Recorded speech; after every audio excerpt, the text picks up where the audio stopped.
The sky broke without warning, as if a fist had torn open the world. Rain came like thrown stones, each drop a small blunt thing against leather and skin. The river, swollen and furious, had turned from a slow ribbon into a living wall, brown, glassy, and full of timber that slapped and bit its teeth against the banks. Lightning outlined the world in white knives. Thunder answered like hooves. Stone had ridden storms before, but never one that smelled of iron. He rode Trueno hard, the mare's muscles a taut clock beneath him, eyes wild, mane braided with rain. Water clawed at the canyon trail. Whole sections of the narrow road were already under the river's spill. He could feel the land shifting under his boots, could feel the river reaching for the rider and the horse as if the current believed itself a hand. Ahead, something white flashed and disappeared. A sleeve, the glint of bone, a flutter that might have been a hat, might have been a life. Stone did not think. He had learned long ago that thought could be a slow weapon. In wet thunder, a fast hand was worth more than an argument. He dove Trueno into the shallows where the bank gave, the horse's chest plunging against the current. Water hit them like a struck drum. The mare snorted and kept going until she found footing. Stone slid, boots hammering for purchase on mud and rock, and then he saw her, hair like wet rope, face turned to the sky, one eyelid fluttering in and out of life. The river had coughed her up against a snag of driftwood, and the rest of her hung between water and air. He wrenched at the woman with both hands. She was heavier than she'd looked in the first flash. The cold had already stiffened her limbs. Her breath came like borrowed coins. All around them the river screamed and threw up its arms. 2 more times the current took at his boots as if to steal him for itself. Stone wrapped an arm behind her knees, felt the rise of her ribs under his palm, the small wire chill of bone. He hauled until the river released its claim, and Trueno lunged them up the bank, and the mare's hooves dug in like anchors.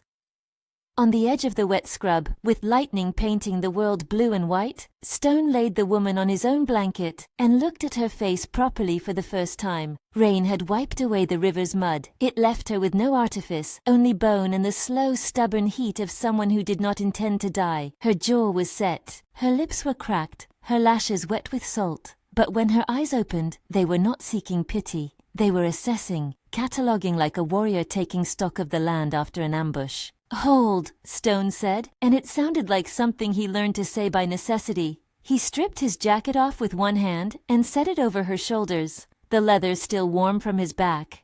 The jacket smelled of smoke and horse sweat and the unremarkable things of long road days. It would be no comfort, but it would be a line against the cold. She took the jacket as if ownership of clothing could be a declaration of future intent. When she stirred enough to sit, she pushed herself up with hands that were small and hard. Her hair clung in dark locks, braided in 2 plain plaits. There was a line of ash on one cheek, perhaps where some fire had licked her in another night, but the set of her chin was square and deliberate. "Name?" Stone asked, because the world in a storm loved names like anchors. She looked at him as if surprised she needed one, then quietly she said, "Chenoa." Stone tasted the name and let his own leave him the way a man gives a nod. "Stone." "Trueno," she supplied after a moment, glancing at the mare.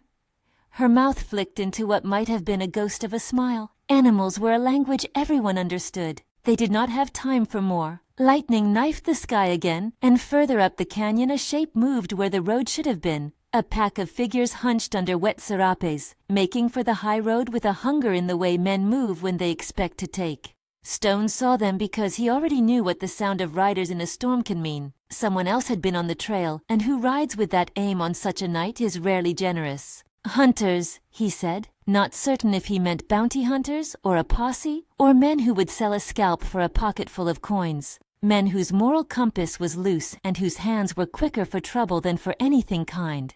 Chenoa's fingers tightened on his jacket. There was a steadiness in her, not the brittle kind taught by towns, but a bone-down knowledge of fight. "They come this way," she said. "They will find the trail." Stone thought of running then, of mounting Trueno and cutting farther into the badlands where cliffs and wind could hide a man. But the woman beside him was too close to leave, the river behind them a judge that had already humiliated fate by returning her to life. He had not saved her for a witness. He had saved her because in storms some reflexes live in the marrow. You help who needs it. He moved to saddle, slipped a blanket over her that would not keep out cold, but would do for now, and led the mare along the less traversed shelf of the canyon where hoof and foot might not sing as loudly. They walked into the storm as a single ragged echo. Stone's hands were steady. Trueno walked with a lean that did not take much from him. Once, when lightning revealed cliff face and bent scrub, she reached out a hand and brushed the leather of his sleeve, small fingers that tasted of ash. It was not an appeal. It was the way one measures another, the same as a scout reads footsteps. They found shelter finally under a broad overhang, where the wind had cut a shallow cave into the rock. Stone built a fire from driftwood and rotten cedar he dug out beneath the wet brush, and the flame threw up greedy light. Rain drummed the mouth of the shelter, and steam rose off the stones.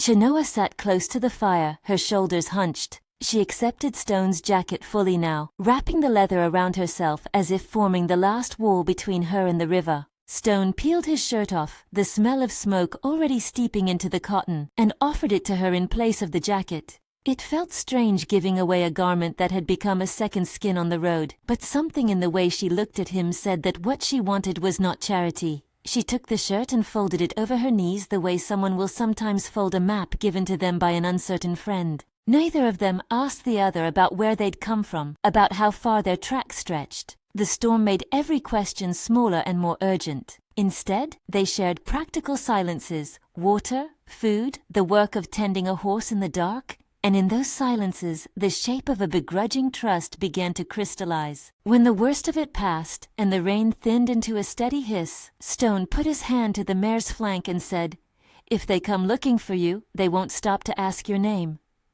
She looked at him with a slow, wary laugh that made a sound like a dry twig. "They will find the tribe," she said. "They will find Tarek. There will be words." That last word, like a stone thrown into water, sank deeper than either of them expected. Stone had been alone so long that the idea of words settling anything felt like an old countryman hoping to buy a house with a pocket full of silver and a promise. Tarek. The name hung there, heavy as a cliff. "You from a camp?" Stone said. He tried to make the question light. "Near the Red Butte?" "North," she said. "A camp by the arroyo. They will not send word for a stranger's help unless the stranger has hands clean enough to work with us. They believe in responsibilities." Stone knew how different societies glowed with their own small laws. In town, you answered to ordinances and bailiffs. In the open, community rules could be older and harder and more sacred. He had once heard a preacher say that the only real law was what a man could live with in his chest. Stone had learned the law of two things. A man must be ready to ride at dawn, and a man must be ready to close his eyes at dusk and not regret the way he'd spent his day. When morning came, it was a brittle light that made every rock look like the inside of a skull. The canyon had emptied itself of water overnight, leaving pools that reflected the pale sky. Tracks led north in a rough, jagged line, hoof and boot, and the multitudinous prints of men who traveled hungry. Stone was careful. He lifted his mare like one carries a loaded gun, with respect for its temper. They found the trail to the camp at midday beneath a stand of juniper. It was not an image out of a book. There were no smoke-whipped tipis in perfect lines, no romantic, unquestioned quiet. The camp existed in the way places do. Clusters of life, dirt trampled into hard yards, tents and lodges with smoke holes that breathed. Children peered from behind adults. Women moved with purpose, gathering water and tending calves and looking like a town alive 1,000 different ways. Tarek sat on a low rise near the center of the camp, wrapped in a blanket as dark and plain as a closed house. He was not old the way a man from a city might be old. His face had the map of seasons, of weathered pride. When he looked at Stone and then at Trueno, his eyes traveled the way a judge reads evidence. He had the quiet of someone who had seen much, but did not flinch at the sight of sadness. "You brought her back from the river," Tarek said, his voice flat and measured. It folded into the hush of the ring of people as if the word itself was a stone placed in a bowl. "Who are you?" "Stone," he answered. "Rider." "Why did you bring her?" Tarek's question was not a fishing line, it was a standard. The camp's eyes were not unkind. A community's eyes are seldom unkind to anyone who enters under the banner of protection. Stone told the truth because lies have a way of rotting in small spaces. Because she was caught by the water, I don't leave someone to drown. There was a pause long enough to make Stone think the question had been a test for cruelty or mercy. Then Tarek rose and came down from his place. He approached Stone like a man who could hold the weight of his own choice. Up close, he looked like a man who had been carved from the same rock as his land. Tarek said a thing Stone had heard whispered in more than one place on the road and in more than one tongue. The one who rescues assumes the duty that follows the rescue. He did not explain with a scholar's patience, nor did he justify it with the history of his ancestors. He stated it as a thing the camp had lived by for as long as the camp remembered. We cannot let life be debt without law. It is a strange thing, being told by another culture that your action has cost you more than you intended. Stone felt the band tighten around his chest. To his own kind, perhaps, saving someone was a courtesy done between men who might never meet again. Here, it was a binding knot. Save a person, and you step into their threads. Marriage, Tarek said. The word landed, exact and deliberate. Or service, that is our way. Stone had known some of the world's ways and had kept to a certain creed. Never sign a name that fastened you to a roof. Never leave ironwork in the soil where it might rust and make you stay. He had no land, no kin to bind him. The road was as much his refuge as it was his malediction. The idea of marriage, of a name pinned to his life, felt like a weight he had not meant to shoulder. Genoa's eyes met his across the space where Tarek had placed the law. Silence had become a third voice between them. She stood then, steady as a blade in a sheath. My people have rules, so the night has a reason, she said. She did not say marriage as a demand. She said it as fact, like calling to a gathering. You did not ask me to be your rescuer, Stone replied. His voice bore the dust of the tracks. I did it because I could. And this is how the world answers, Tarek said. He did not sound like a man of cruelty. He sounded like a man who'd never learned to compromise on the things that kept his people whole. You may not leave until you take responsibility or you agree to serve. Stone thought of Trueno, of the ride left in his bones, of the small freedoms that make a man honest with himself. He thought of the river and how it had spat Genoa out like a coin, how it had entrusted her to him, and whether he could in good conscience hand the coin back to fate. He remembered a single night years before when he'd watched his brother die because the man had been expected to carry someone else's shame to stay alive. He had sworn then that he would not willingly tie his life to the weight of another unless he chose it. What about, Stone began. He did not finish. Words in a council are fragile things. Genoa crossed the circle and looked at him. Up close, 1,000 small realities were clear.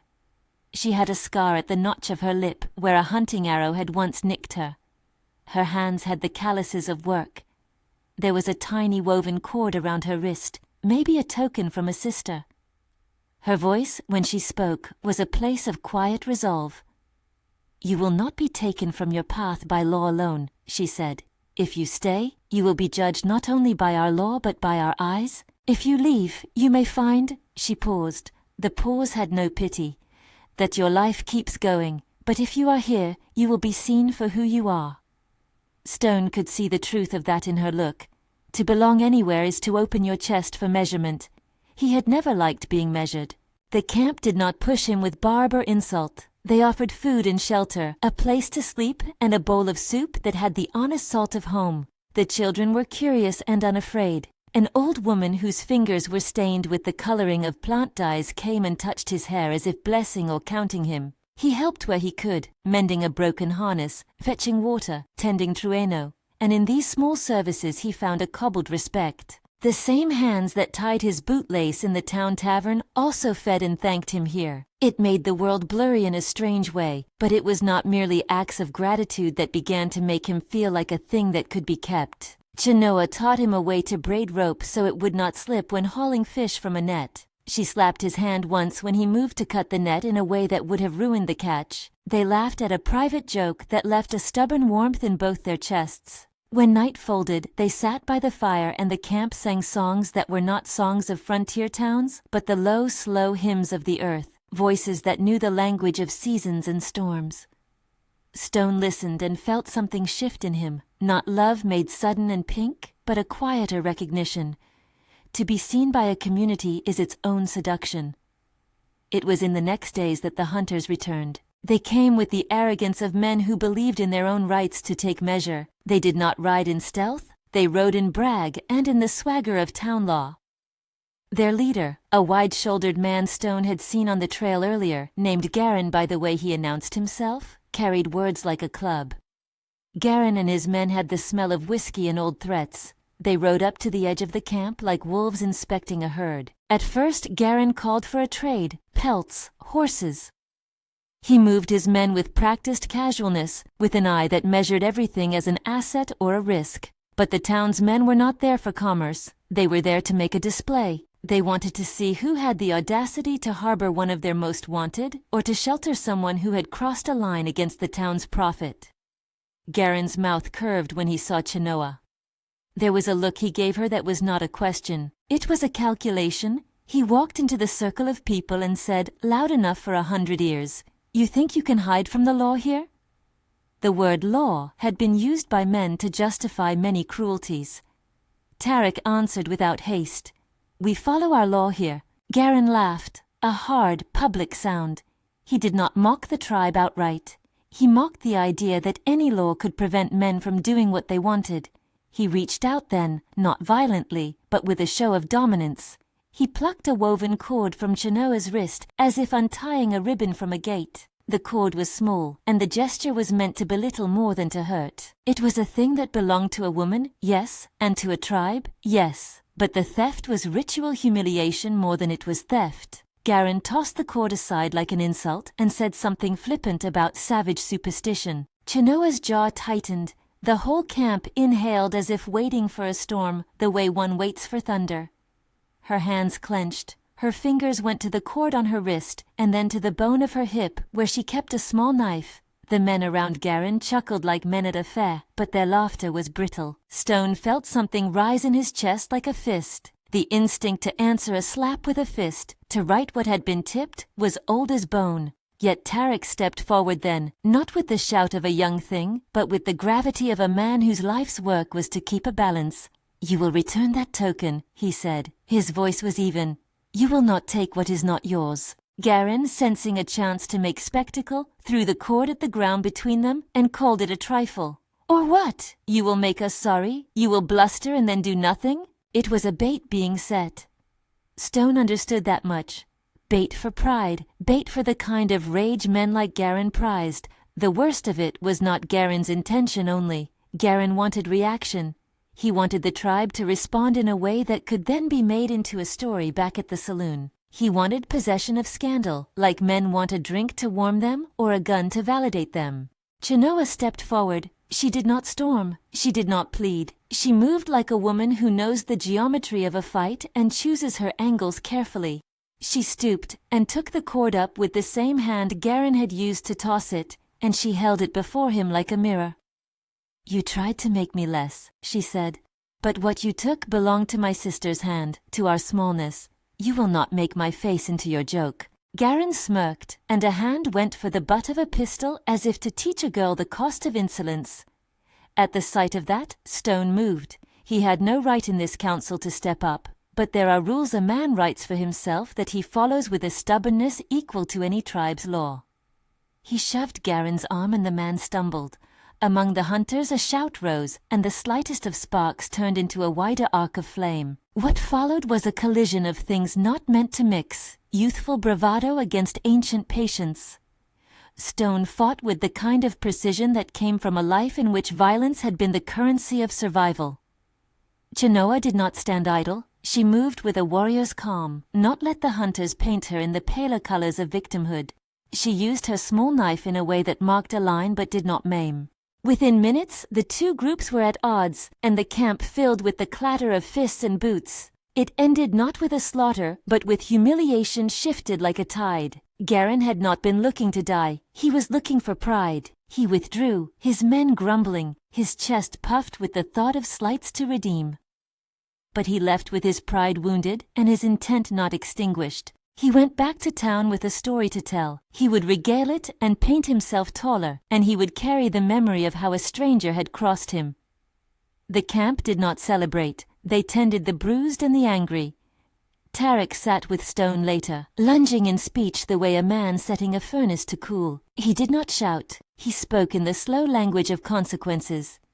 "You showed yourself in defense," Tarek said. "You did not hide your hands." Stone had not tried to hide anything. He had not thought at the time about what the fight would mean.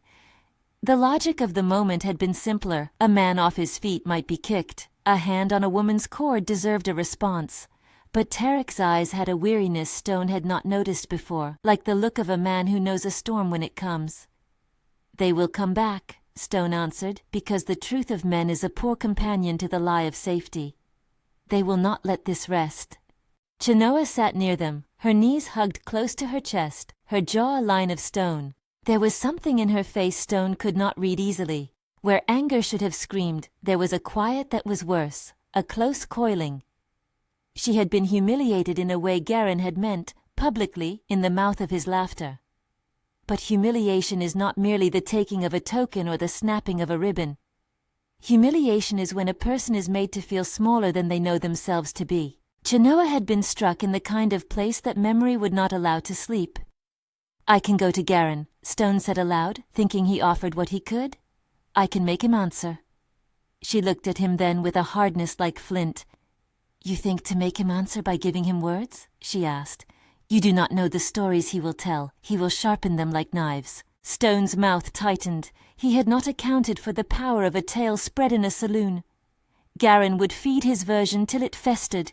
He would gather men who owed him a favor. He would add lie to lie until there was the momentum of a mob. Stone thought of leaving, of cutting a path at dawn, and dragging Trueno and her scarred life away to a place where men didn't know those particular prices. But fear of leaving gnawed at him like a dog that would not stop. If he left, the humiliation would remain. If he stayed, it would be his weight as much as hers. The night after the fight, Stone rode out under a sky bled thin by clouds to the river's edge. He sat on his mare and watched the water move with a slow, inexorable patience. In the moonlight, the river's surface looked like a black mirror.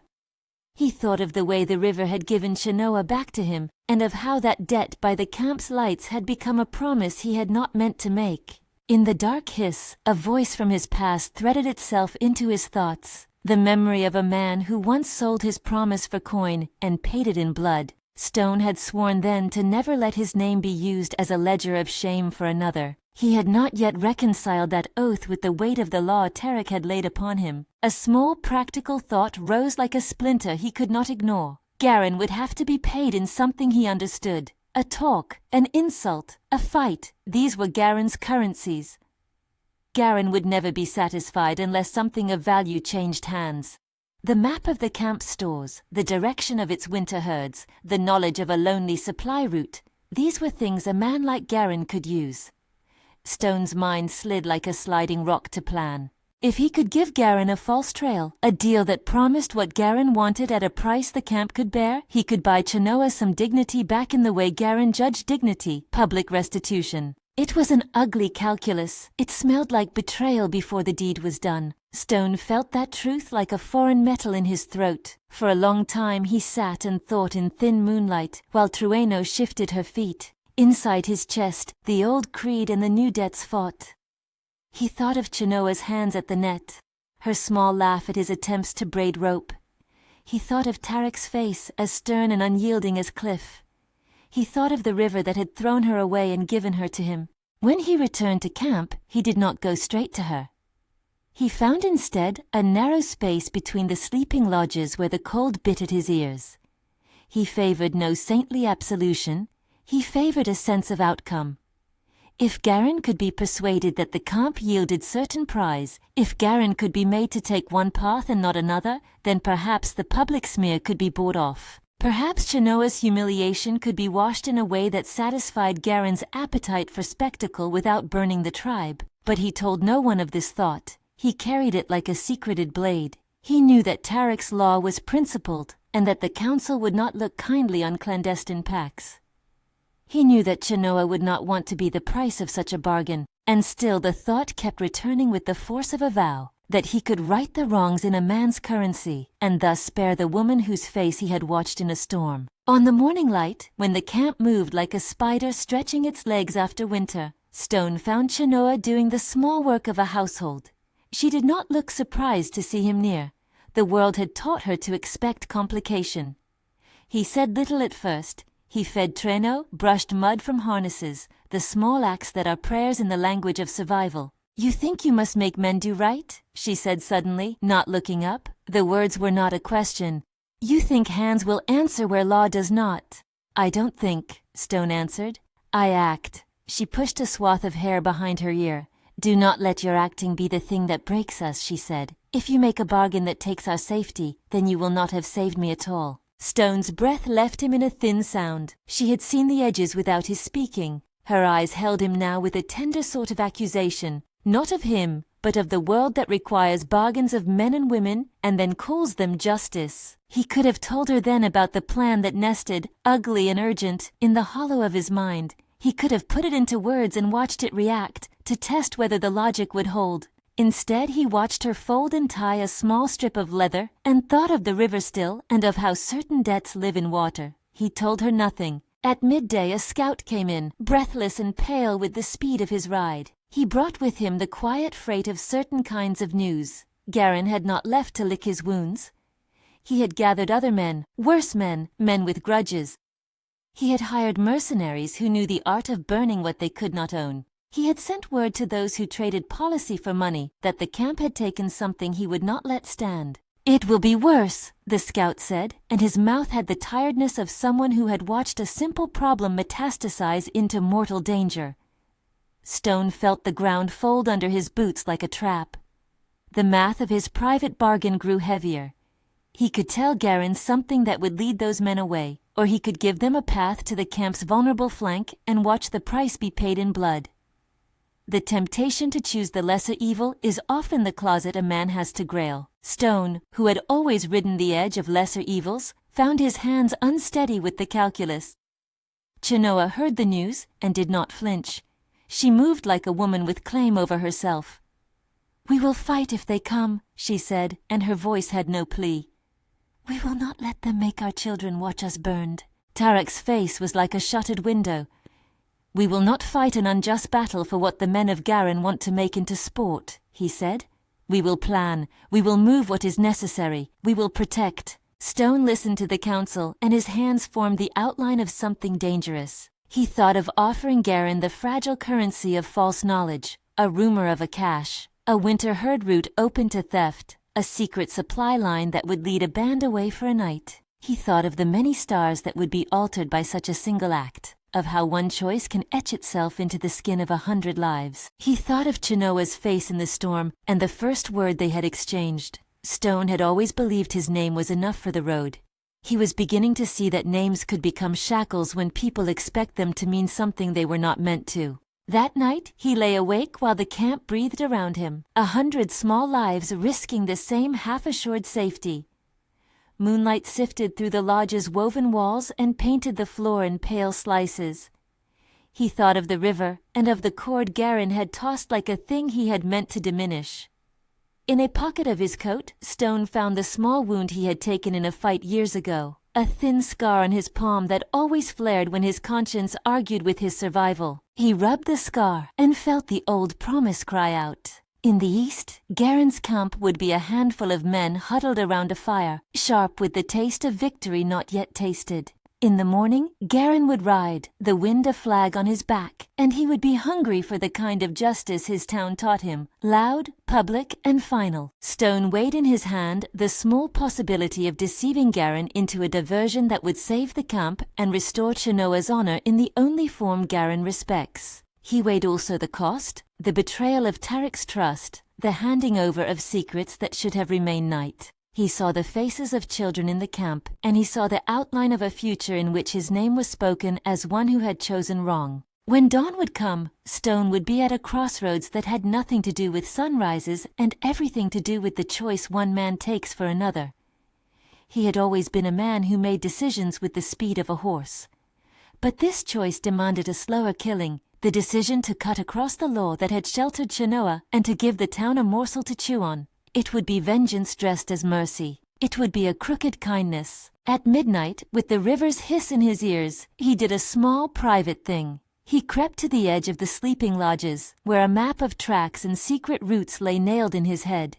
He took a stone and carved on it a mark he would leave as a promise. It was not a vow so much as a signpost, a place where the shape of his next move lived in the granite of his palm. Stone left the carved stone where no one would likely find it, a small sign, a promise folded beneath river-smooth grit, and walked at dusk toward the thin smoke that marked Garen's camp. The night was a skin pulled tight over everything, stars pricked cold through the black. He moved with the deliberate quiet of a man used to keeping bends in his life's secret. Each step felt like a ledger being added to a page he could not burn. If this story holds you, take a moment to subscribe and stay for what comes next. Garen's men were a circle of fire and talk, men's voices rubbing like flint. Garen himself sat with a bottle passed from hand to hand, the grin on his face a plain instrument of appetite. Stone waited in the dark until a lull found him, and then stepped into the ring with the natural ease of someone who has been invited and not questioned. Garen blinked, as if surprised at the sight of a rider who had no business at his camp. "You've got a face that remembers trouble," Garen said, voice soft enough to be friendly. "You looking for company?" Stone did not waste words. He had come to trade in a language Garen would understand, profit, rumor, and root. "There's a winter cache," he said, "not a big one, but enough for a night's work, far west off the arroyo, 3 ridges. Good pickings, if a man likes the cold and doesn't mind a short walk." Garen's grin turned greedy. "And you know this how?" "Pass through," Stone said. "Saw footprints. A trail that leads to a store that hasn't been cleaned out yet." Garen's eyes narrowed. He did not ask why Stone would lead him to goods. Incentives explain many a betrayal. "And what do I owe the man who points me to coin?" Stone thought of Chenoa in the camp by the fire, the way her jaw had set when Garen tossed the cord. He thought of the way humiliation fixes itself like a splinter under nail and festered into a story Garen would sell. He thought of the children who would learn the price of being small and of a father who would have to explain why stones became graves. "You give a public thing back," he said. "A shout, a face. You make a man answer in town in front of his friends, make him sound as small as he tried to make her. He did not call it justice." Stone knew Garen's kind answered to coins and pantomimes, not to argument. Garen laughed once low. "You ask me to grovel in the saloon for the hurt of a woman who wears a cord on her wrist. You either have a poet's head or a fool's." Stone kept his mouth like a closed gate. "Or you take something that matters more than pride, supplies, a herd, a favor. I point you to a thing you can trade for loud apologies." Garen studied him as if weighing lead. "Why would you do me this kindness?" "For peace," Stone said. It came out ragged. "Because you made a thing small and I can make it loud. Because I don't like to see the look on a woman's face when laughter becomes a harvest." Garen's grin folded into a different geometry. "You want me to show up loud and drunk in a saloon and kiss a girl's hand and call her honor restored?" He spat. "You a preacher now?" Stone shook his head. "You do what a man like you does. Take what's offered and make a show. You humiliate your own with a spectacle, or you take this map I have found and spend a night hauling goods. Either way, you leave this camp with a story you can sell to your friends." Garen hesitated. The rub of his fingers over the bottle made the decision for him. Greed never needed much prodding. "I'll take the map," he said at last. "I'll be back in 2 days. If I don't come back, that will be on you, Ryder." Stone felt something like ice thread itself down his spine. He signed the bargain with a look equal parts plea and command. Do this and leave the camp alone.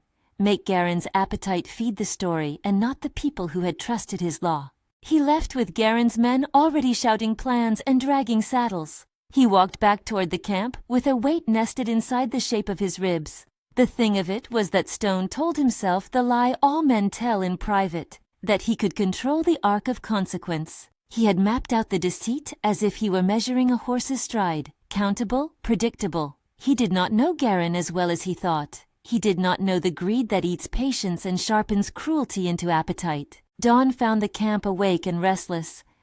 The sky had a faint bruise to it that promised heat later, but not today. Stone moved through the morning like a man who had put on a borrowed skin. He kept his face plain while the camp made preparations.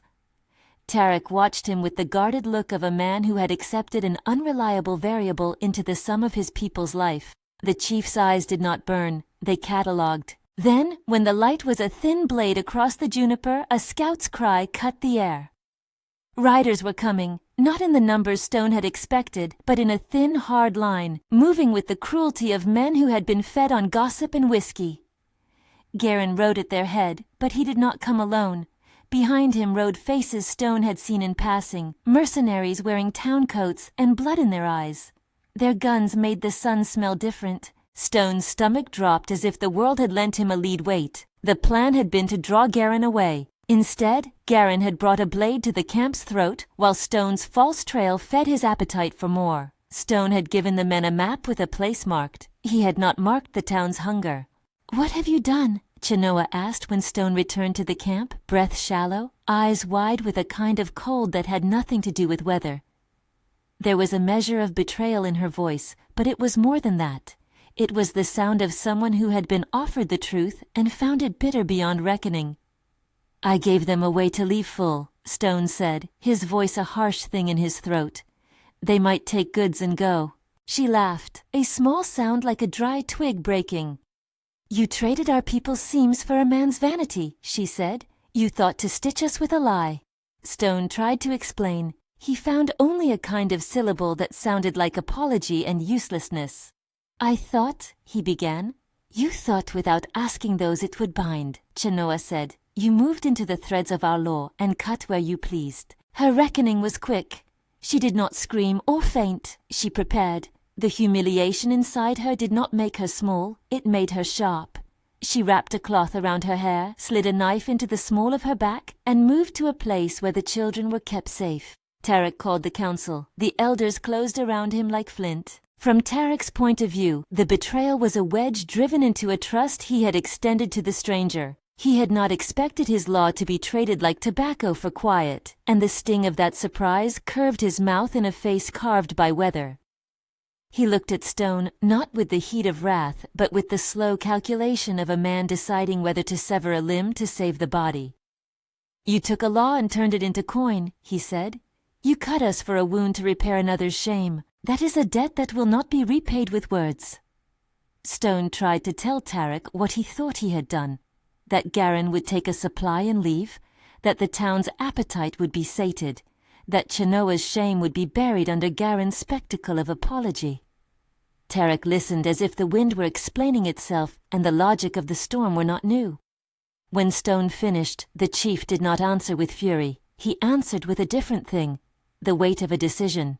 "We will not run," Tarek said. "We will not hide. We are not meat to be bled by men who call themselves hunters. If they come to take what is ours, they will find there are people here who will not yield." Stone felt the walls close. He had meant to buy dignity in the currency of Garin's tastes. He had instead given men knowledge, and men with greed will use knowledge until someone bleeds. The betrayal was now a thing he could not undo with hands. It stood between him and the camp like a gate he had nailed shut. The attack began just after noon, when the sun leaned hard and the camp's shadows were short. Garin's line came not with the braggadocio of a simple raiding band, but with the tactical brutality of men who had been told where to find weakness. Horses thundered and sprayed dust into the morning. Men shouted. The first of the mercenaries spread out, not for theft only, but to cut off the camp's escape. Stone saw at once what his information had allowed. The cuts in the landscape he had pointed out became the very corridors that herded the tribe's people into corners. The battle was ugly in a way that had no poetry. Men and women fought with knives, with buttstocks, and with fists.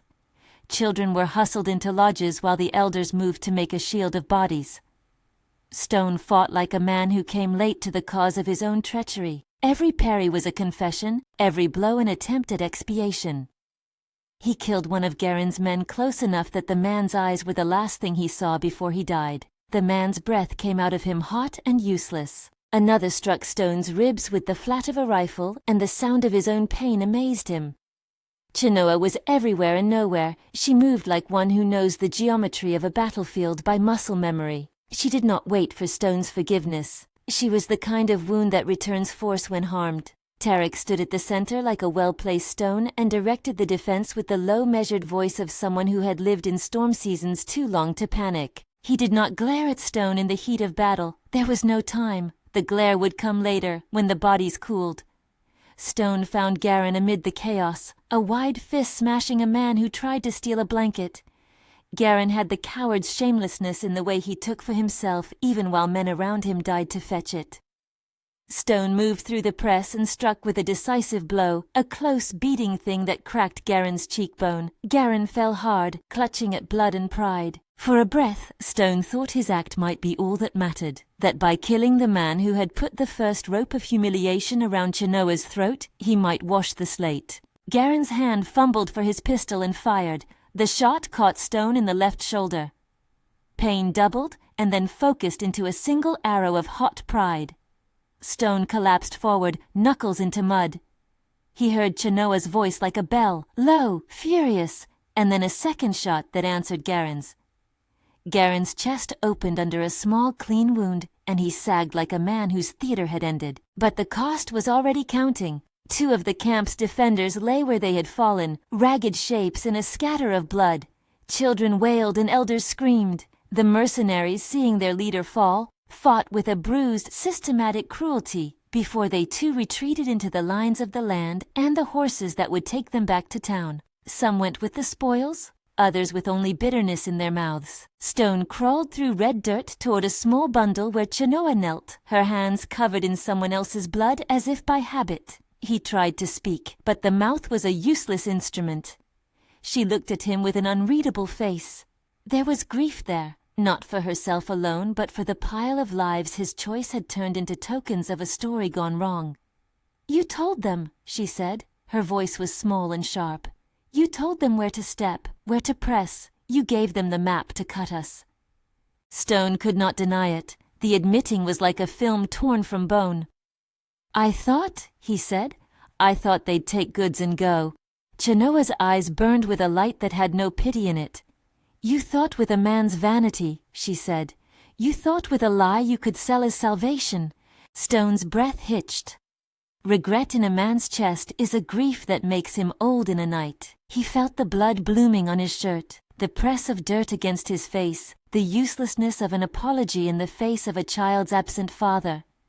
He had paid in blood, the blood of others, and in the hours to come, his own. Tarek came then, moving with a chief's gait, slow and precise. He looked at the dead and the wounded, at the ruined goods, and at Stone lying half upright in the mud. For a long moment his face was carved of storms and memory. "You saved life and paid it into something else," he said.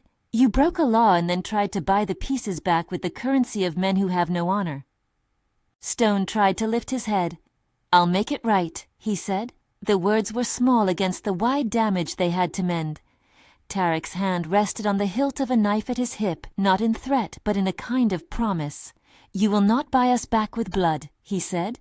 "But if you stay, you will see the price of that sale." His words were not a sentence. They were a